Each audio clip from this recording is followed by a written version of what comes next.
sait que pour les maladies contagieuses, par définition, il faut une certaine proximité. La proximité veut dire qu'il y a du monde présent. Le monde que l'on connaît, on ne peut pas y changer, c'est le monde de la maison. Par contre, lorsque l'on bouge, on va rarement voir simplement un arbre dans une forêt. On va voir des gens, on va au magasin, on va se promener. Et dans ce contexte-là, on rencontre des gens. Et lorsqu'on rencontre des gens, des virus, par exemple, respiratoires comme celui-ci, peuvent se propager plus facilement.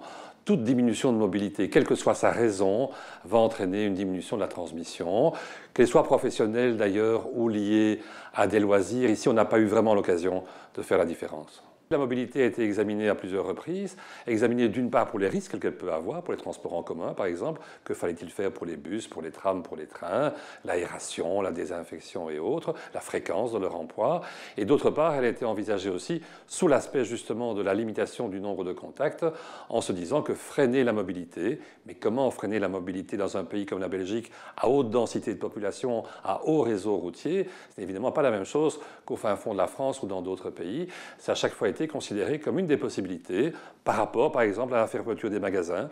On ferme ou pas des magasins, ou on garde des magasins ouverts, mais on diminue les distances que l'on peut parcourir. Ces aspects ont été à plusieurs fois repris et examinés. On a en même temps fermé certains commerces. On a en même temps ouvert ou fermé des écoles. Et donc il est très difficile d'isoler l'effet d'une des mesures par rapport à un paquet de mesures. Alors je pense que la mobilité post-Covid va revenir très très proche de la mobilité pré-Covid. Il y aura bien sûr des différences. On a appris à plus employer le vélo électrique par exemple. On a des modes de voyage ou plutôt de mobilité comme la marche tout simplement qui s'est peut-être révélée à certaines personnes. Mais globalement parlant, je suis persuadé que tant au niveau de la voiture qu'au niveau d'autres transports comme l'avion, d'ici un an et demi, on aura retrouvé ce qu'on avait avant.